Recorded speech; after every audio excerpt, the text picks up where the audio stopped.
ការកសាងប្រាក់ចំណូលអកម្ម Passive Income ស្វាគមន៍មកកាន់ Channel អាចកំបាំងនៃភាពជោគជ័យប្រាក់ចំណូលអកម្មគឺជាក្តីស្រមៃសម្រាប់មនុស្សជាច្រើនដែលប្រាថ្នាចង់បានសេរីភាពហិរញ្ញវត្ថុនិងពេលវេលាបន្ថែមវាមិនមែនជាមធ្យោបាយរកលុយរហ័សនោះទេប៉ុន្តែជាទម្រង់នៃការវិនិយោគពេលវេលានិងកម្លាំងនិងជួនកាលត្រូវការដើមទុននៅដំណាក់កាលដំបូងដើម្បីបង្កើតប្រព័ន្ធមួយដែលអាចបង្កើតលំហូរប្រាក់ចំណូលបានដោយស្វ័យប្រវត្តិឬដោយមានការខិតខំប្រឹងប្រែងតិចតួចបំផុតនៅពេលក្រោយនៅក្នុងអត្ថបទនេះយើងនឹងស្វែងយល់ឲ្យកាន់តែស៊ីជម្រៅអំពីប្រាក់ចំណូលអកម្មប្រភេទរបស់វា1គុណសម្បត្តិ2ហានិភ័យ3និងយុទ្ធសាស្ត្រក្នុងការកសាងវាឲ្យបានជោគជ័យតើអ្វីទៅជាប្រាក់ចំណូលអកម្មនិយាយឲ្យសាមញ្ញប្រាក់ចំណូលអកម្មគឺប្រាក់ដែលអ្នករកបានដោយមិនចាំបាច់ធ្វើការជាប្រចាំផ្ទុយពីប្រាក់ចំណូលសកម្ម Active Income ដែលអ្នកត្រូវប្តូរពេលវេលានិងកម្លាំងពលកម្មផ្ទាល់ខ្លួនទៅជាប្រាក់ខែឬកម្រៃសេវាដូចជាការងារប្រចាំថ្ងៃការងារសេរី Freelance ឬការបើកអាជីវកម្មដែលទាមទារវត្តមានផ្ទាល់ជាប្រចាំគោលដៅនៃប្រាក់ចំណូលអកម្មគឺបង្កើតម៉ាស៊ីនរកលុយដែលអាចដំណើរការបានដោយខ្លួនឯងឬជាមួយការថែទាំតិចតួចបំផុតបន្ទាប់ពីការខិតខំប្រឹងប្រែងដំបូងហើយអ្វីបានជាប្រាក់ចំណូលអកម្មមានសារៈសំខាន់ខ្លាំងការមានប្រភពចំណូលអកម្មអាចផ្លាស់ប្តូរជីវិតអ្នកបានយ៉ាងច្រើន1សេរីភាពហិរញ្ញវត្ថុនេះគឺជាគោលដៅចម្បងនៅពេលអ្នកមានប្រាក់ចំណូលអកម្មគ្រប់គ្រាន់ដើម្បីរ៉ាប់រងការចំណាយប្រចាំថ្ងៃអ្នកនឹងមានសេរីភាពក្នុងការសម្រេចចិត្តរស់នៅតាមរបៀបដែលអ្នកចង់បានដោយមិនចាំបាច់ព្រួយបារម្ភពីរឿងលុយកាក់ច្រើន2សន្តិសុខហិរញ្ញវត្ថុវាដើរតួជាខ្នងបង្អែកដ៏រឹងមាំប្រសិនបើអ្នកបាត់បង់ការងារឬមានបញ្ហាផ្សេងដែលប៉ះពាល់ដល់ប្រាក់ចំណូលសកម្មរបស់អ្នកប្រាក់ចំណូលអកម្មអាចជួយឲ្យអ្នកបន្តរស់នៅបានធម្មតា3ការបង្កើនទ្រព្យសម្បត្តិប្រាក់ចំណូលអកម្មអាចត្រូវបានយកទៅវិនិយោគបន្តទៀត Reinvest ដើម្បីបង្កើតប្រាក់ចំណូលអកម្មបន្ថែមទៀតបង្កើតជីវិតវិជ្ជមាននៃការរីកចម្រើនទ្រព្យសម្បត្តិនេះត្រូវបានគេហៅថាឥទ្ធិពលការប្រាក់ជាន់ការប្រាក់ Compounding Effect 4ពេលវេលាបន្ថែមដោយមិនចាំបាច់ចំណាយពេលច្រើនក្នុងការធ្វើការដើម្បីរកប្រាក់អ្នកនឹងមានពេលសម្រាប់ក្រុមគ្រួសារមិត្តភ័ក្តិដើរលេងនិងធ្វើអ្វីតាមចំណង់ចំណូលចិត្តខ្លួនឯង5ការសម្រេចក្តីស្រមៃវាអាចជាគន្លឹះដើម្បីសម្រេចក្តីស្រមៃដែលទាមទារដើមទុនឬពេលវេលាច្រើនដូចជាការចាប់ផ្ដើមអាជីវកម្មដែលអ្នកស្រឡាញ់ការសិក្សាបន្ថែមឬការចូលនិវត្តន៍មុនអាយុប្រភេទប្រាក់ចំណូលអកម្មពេញនិយមមានវិធីសាស្ត្រជាច្រើនក្នុងការកសាងប្រាក់ចំណូលអកម្មហើយជម្រើសនីមួយៗសុទ្ធតែមានលក្ខណៈពិសេសនិងហានិភ័យខុសគ្នា1ការវិនិយោគអចលនទ្រព្យ Real Estate Investing ការជួលអចលនទ្រព្យ Rental Properties នេះគឺជាទម្រង់បុរាណនិងពេញនិយមបំផុតអ្នកទិញផ្ទះអាផាតមិនបន្ទប់ជួលឬដីហើយជួលបន្តទៅឲ្យអ្នកដទៃដើម្បីទទួលបានថ្លៃឈ្នួលប្រចាំខែគុណសម្បត្តិលំហូរប្រាក់ចំណូលទៀងទាត់មានសក្តានុពលក្នុងការកើនឡើងតម្លៃចលនាទ្រព្យ appreciation និងអាចជាមធ្យោបាយការពារប្រាក់កម្រិតអតិផរណាគុណវិបត្តិត្រូវការដើមទុនដំបូងច្រើនប្រាក់កក់ការចំណាយលើការថែទាំជួសជុលនិងហានិភ័យនៃអ្នកជួលមិនល្អឬផ្ទះទំនេរអ្នកអាចជួលអ្នកគ្រប់គ្រងអចលនទ្រព្យ property manager ដើម្បីកាត់បន្ថយការងារផ្ទាល់ខ្លួនប៉ុន្តែត្រូវចំណាយថ្លៃសេវា REITs Real Estate Investment Trustsប្រសិនបើអ្នកមិនមានលទ្ធភាពទិញអចលនទ្រព្យផ្ទាល់អ្នកអាចវិនិយោគលើ REITs ទាំងនេះគឺជាក្រុមហ៊ុនដែលជាម្ចាស់ឬគ្រប់គ្រងអចលនទ្រព្យដែលបង្កើតប្រាក់ចំណូលដូចជាអគារការិយាល័យផ្សារទំនើបសណ្ឋាគារឬឃ្លាំងជាដើមអ្នកទិញភាគហ៊ុនរបស់ REITs ដូចជាទិញភាគហ៊ុនក្រុមហ៊ុនធម្មតាហើយទទួលបានភាគលាភពីប្រាក់ចំណេញរបស់ពួកគេគុណសម្បត្តិមិនទាមទារដើមទុនច្រើនដោយការទិញអចលនទ្រព្យផ្ទាល់មានភាពងាយស្រួលក្នុងការទិញលក់ liquid និងមានការធ្វើពិពិធកម្មគុណវិបត្តិតម្លៃអាចប្រែប្រួលតាមទីផ្សារមូលបត្រ2ការវិនិយោគក្នុងទីផ្សារមូលបត្រ Stock Market Investing ភាគលាភ Dividends ក្រុមហ៊ុនមួយចំនួនជាពិសេសក្រុមហ៊ុនធំនឹងមានស្ថិរភាពនិងបង់ភាគលាភចំណែកនៃប្រាក់ចំណេញទៅឲ្យម្ចាស់ភាគហ៊ុនរបស់ពួកគេជាប្រចាំត្រីមាសឬប្រចាំឆ្នាំការទិញភាគហ៊ុនរបស់ក្រុមហ៊ុនបែបនេះអាចផ្ដល់ប្រាក់ចំណូលអកម្មជាបន្តបន្ទាប់គុណសម្បត្តិងាយស្រួលក្នុងការវិនិយោគមិនទាមទារការគ្រប់គ្រងច្រើននិងមានសក្តានុពលនៃការកើនឡើងតម្លៃភាគហ៊ុនគុណវិបត្តិតម្លៃភាគហ៊ុនអាចឡើងចុះហើយភាគលាភអាចត្រូវបានកាត់បន្ថយឬលុបចោលក្នុងករណីក្រុមហ៊ុនជួបបញ្ហាសញ្ញាប័ណ្ណ bonds ជាប្រភេទបំណុលដែលចេញដោយរដ្ឋាភិបាលឬក្រុមហ៊ុនដើម្បីខ្ចីលុយពីសាធារណជនក្នុងនាមជាអ្នកវិនិយោគអ្នកនឹងទទួលបានការប្រាក់ថេរជាប្រចាំរហូតដល់កាលកំណត់គុណសម្បត្តិមានហានិភ័យទាបជាងភាគហ៊ុនជាទូទៅនិងផ្ដល់ប្រាក់ចំណូលទៀងទាត់គុណវិបត្តិផលចំណេញទាបជាងភាគហ៊ុននឹងអាចមានហានិភ័យអតិផរណាអំណាចទិញប្រាក់ចំណូលថេរត្រូវបានកាត់បន្ថយដោយសារអតិផរណា3ការបង្កើតផលិតផល Digital Creating Digital Products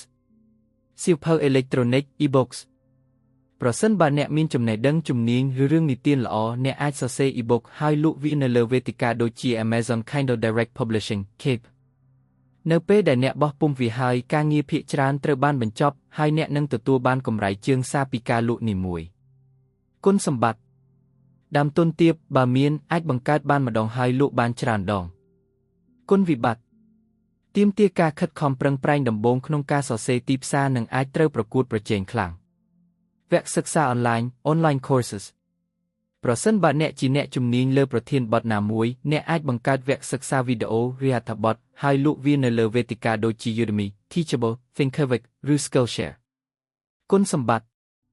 អាចរកចំណូលបានច្រើនប្រសិនបើវគ្គសិក្សាមានគុណភាពនិងមានតម្រូវការគុណវិបត្តិទាមទារពេលវេលានិងកម្លាំងខ្លាំងក្នុងការបង្កើតនិងទីផ្សារគំរូ Digital ឬស្តុករូបភាព Digital Template Stock Assets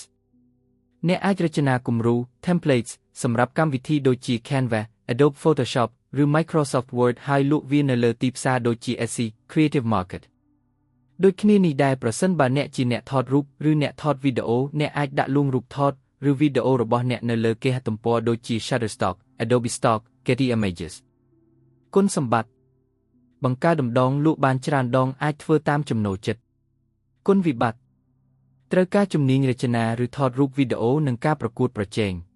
4ការបង្កើតខ្លឹមសារអនឡាញ Content Creation with Monetization Blog ឬគេហទំព័រ Blogging Websites ការបង្កើត blog ឬគេហទំព័រដែលផ្ដល់ព័ត៌មានមានប្រយោជន៍ចំណេះដឹងឬការកម្សាន្តអ្នកអាចរកប្រាក់ចំណូលអកម្មតាមរយៈការផ្សាយពាណិជ្ជកម្ម AdSense ដាក់ការផ្សាយពាណិជ្ជកម្មរបស់ Google ឬបណ្ដាញផ្សាយពាណិជ្ជកម្មផ្សេងទៀតនៅលើគេហទំព័ររបស់អ្នក Affiliate Marketing ផ្សព្វផ្សាយផលិតផលឬសេវាកម្មរបស់ក្រុមហ៊ុនផ្សេងហើយទទួលបានកម្រៃជើងសារនៅពេលមាននរណាម្នាក់ទិញតាមរយៈតំណភ្ជាប់របស់អ្នកការលក់ផលិតផលផ្ទាល់ខ្លួនលក់ e-book វគ្គសិក្សាឬទំនិញផ្ទាល់ខ្លួនគុណសម្បត្តិអាចធ្វើតាមចំណូលចិត្តអាចបង្កើតជាអាជីវកម្មទ្រង់ទ្រាយធំគុណវិបត្តិទាមទារពេលវេលានិងការខិតខំច្រើនក្នុងការបង្កើតខ្លឹមសារ SEO Search Engine Optimization និងការផ្សព្វផ្សាយ Channel YouTube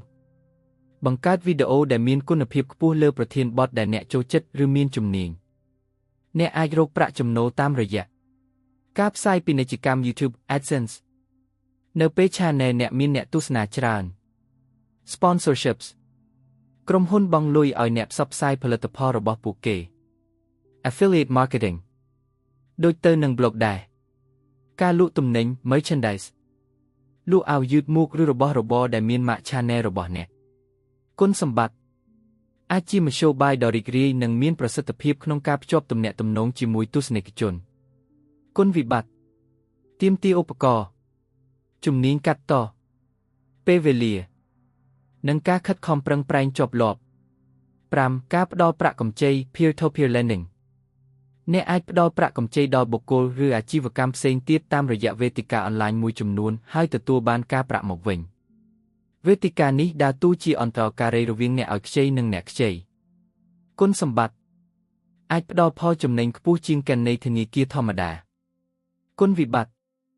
មានហានិភ័យខ្ពស់នៃការមិនសងប្រាក់កម្ចី Default Risk ហើយវេទិកាខ្លះអាចនឹងមិនមាននៅគ្រប់ប្រទេស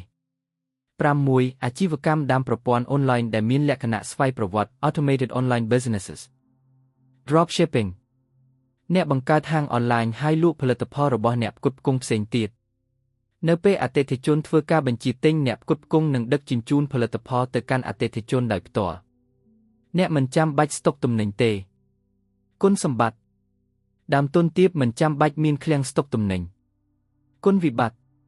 ប្រកួតប្រជែងខ្លាំងកម្រិតប្រាក់ចំណេញទាបអាស្រ័យលើអ្នកផ្គត់ផ្គង់និងការគ្រប់គ្រងគុណភាព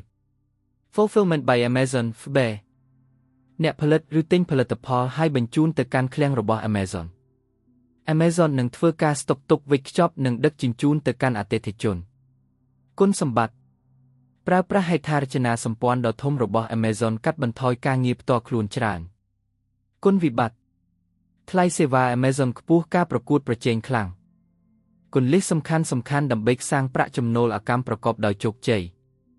ការកសាងប្រាក់ចំណូលអកម្មមិនមែនជារឿងងាយស្រួលនោះទេហើយទាមទារនូវផ្នត់គំនិតត្រឹមត្រូវនិងការខិតខំប្រឹងប្រែងនៅដំណាក់កាលដំបូង 1. កំណត់គោលដៅច្បាស់លាស់តើអ្នកចង់បានប្រាក់ចំណូលអកម្មប៉ុន្មានតើអ្នកចង់សម្រេចគោលដៅអ្វីខ្លះជាមួយនឹងប្រាក់ចំណូលនោះការមានគោលដៅច្បាស់លាស់នឹងជួយជំរុញអ្នក 2. វិនិយោគនឹងពេលវេលានិងការខិតខំនៅដំណាក់កាលដំបូងកុំច្រឡំថាអកម្មគឺការមិនធ្វើអ្វីសោះគម្រោងប្រាក់ចំណូលអកម្មភាគច្រើនទាមទារការវិនិយោគពេលវេលាការសិក្សាការស្រាវជ្រាវនិងការខិតខំប្រឹងប្រែងយ៉ាងខ្លាំងនៅពេលចាប់ផ្ដើមដើម្បីបង្កើតប្រព័ន្ធឲ្យដំណើរការ 3. ចាប់ផ្ដើមជាមួយចំណេះដឹងនិងចំណង់ចំណូលចិត្តរបស់អ្នកជ្រើសរើសប្រភេទប្រាក់ចំណូលអកម្មដែលស្របនឹងជំនាញចំណេះដឹងឬចំណូលចិត្តរបស់អ្នកនេះនឹងធ្វើឲ្យដំណើរការទាំងមូលកាន់តែរីករាយនិងបង្កើនឱកាសជោគជ័យ 4. អត់ធ្មត់និងជាប់លាប់ប្រាក់ចំណូលអកម្មមិនកើតឡើងក្នុងមួយយប់ទេវាត្រូវការពេលវេលាដើម្បីបង្កើតប្រមូលផ្ដុំទស្សនិកជនឬបង្កើនទ្រព្យសម្បត្តិកុំបោះបង់នៅពេលដែលអ្នកមិនឃើញលទ្ធផលភ្លាម 5. ធ្វើពិពិធកម្ម Diversify កុំដាក់ពងមាន់ទាំងអស់ក្នុងកន្ត្រកតែមួយការមានប្រភពប្រាក់ចំណូលអកម្មច្រើនប្រភេទជួយកាត់បន្ថយហានិភ័យប្រសិនបើប្រភពមួយមានបញ្ហាប្រភពផ្សេងទៀតអាចបន្តដំណើរការបាន 6. រៀនសូត្រឥតឈប់ឈរពិភពលោកនិងបច្ចេកវិទ្យាតែងតែផ្លាស់ប្ដូរបន្តអានសៀវភៅស្ដាប់ podcast ចូលរួមសិក្ខាសាលាឬសិក្សាពីអ្នកជំនាញដើម្បីពង្រឹងចំណេះដឹងនិងកែសម្រួលយុទ្ធសាស្ត្ររបស់អ្នក 7. យល់ដឹងពីហានិភ័យគ្រប់ការវិនិយោគសុទ្ធតែមានហានិភ័យមុននឹងចាប់ផ្ដើមគម្រោងណាមួយត្រូវប្រាកដថាអ្នកបានយល់ដឹងច្បាស់ពីហានិភ័យដែលអាចកើតមាននិងរបៀបគ្រប់គ្រងវា 8. ស្វ័យប្រវត្តិកម្មនិងការធ្វើបទិភូកម្ម Automate and Delegate នៅពេលដែលប្រព័ន្ធរបស់អ្នកចាប់ផ្ដើមដំណើរការសូមស្វែងរកវិធីដើម្បីធ្វើស្វ័យប្រវត្តិកម្មការងាររដែលឬធ្វើបទិភូកម្មការងារទៅឲ្យអ្នកផ្សេងឧទាហរណ៍ជួលអ្នកគ្រប់គ្រង blog ឬអ្នកគ្រប់គ្រងអចលនទ្រព្យដើម្បីពង្រឹងលក្ខណៈកម្មរបស់វា 9. ចាប់ផ្ដើមពីតូចអ្នកមិនចាំបាច់មានដើមទុនធំឬជំនាញខ្ពស់ដើម្បីចាប់ផ្ដើមនោះទេចាប់ផ្ដើមជាមួយគម្រោងតូចដែលអ្នកអាចគ្រប់គ្រងបានហើយពង្រីកបន្តិចម្ដងនៅពេលអ្នកមានបទពិសោធន៍ផលវិបាកដែលត្រូវជំនះទោះបីជាប្រាក់ចំណូលអកម្មស្ដាប់ទៅគួរឲ្យទាក់ទាញក៏ដោយក៏វាមានបញ្ហាប្រឈមខ្លះដែលត្រូវជំនះ 1. កង្វះដើមទុនគម្រោងខ្លះទាមទារដើមទុនដំបូងច្រើនដូចជាអចលនទ្រព្យ 2. ការខិតខំប្រឹងប្រែងដំបូងការបង្កើតប្រព័ន្ធឬខ្លឹមសារដំបូងទាមទារពេលវេលានិងកម្លាំងខ្លាំង 3. ការប្រកួតប្រជែងឧស្សាហកម្មមួយចំនួនមានការប្រកួតប្រជែងខ្លាំងដូចជាការលក់ e-book ឬការធ្វើ YouTube 4. ភាពមិនប្រាកដប្រជាទីផ្សារអាចប្រែប្រួលក្រុមហ៊ុនអាចជួបបញ្ហាឬនិន្នាការអាចផ្លាស់ប្ដូរ 5. តម្រូវការថែទាំខ្លះនៅតែទាមទារការថែទាំតិចតួចដូចជាការឆ្លើយសំណួរអតិថិជនឬការជួសជុលផ្ទះជួលសេចក្តីសន្និដ្ឋានការកសាងប្រាក់ចំណូលអកម្មគឺជាដំណើរការមួយដែលទាមទារការប្តេជ្ញាចិត្តការអត់ធ្មត់និងការរៀនសូត្រឥតឈប់ឈរវាមិនមែនជាមធ្យោបាយដើម្បីក្លាយជាអ្នកមានក្នុងមួយប៉ព្រិចភ្នែកនោះទេប៉ុន្តែជាយុទ្ធសាស្ត្ររយៈពេលវែងដើម្បីសម្រេចបាននូវសេរីភាពហិរញ្ញវត្ថុនិងពេលវេលាដោយការជ្រើសរើសប្រភេទប្រាក់ចំណូលអកម្មដែលត្រឹមត្រូវការវិនិយោគពេលវេលានិងការខិតខំប្រឹងប្រែងនៅដំណាក់កាលដំបូងនិងការបន្តរៀនសូត្រអ្នកអាចបង្កើតស្ទ្រីមប្រាក់ចំណូលដែលនឹងជួយអ្នកឲ្យរស់នៅជីវិតដែលអ្នកប្រាថ្នាតើអ្នកត្រៀមខ្លួនរួចរាល់ហើយឬនៅដើម្បីចាប់ផ្ដើមដំណើរនៃការកសាងប្រាក់ចំណូលអកម្មរបស់អ្នកសូមជួយចុច Subscribe ដើម្បីទទួលបានការចែករំលែកចំណេះដឹងនៃភាពជោគជ័យជារៀងរាល់ថ្ងៃសូមអរគុណសូមជម្រាបលា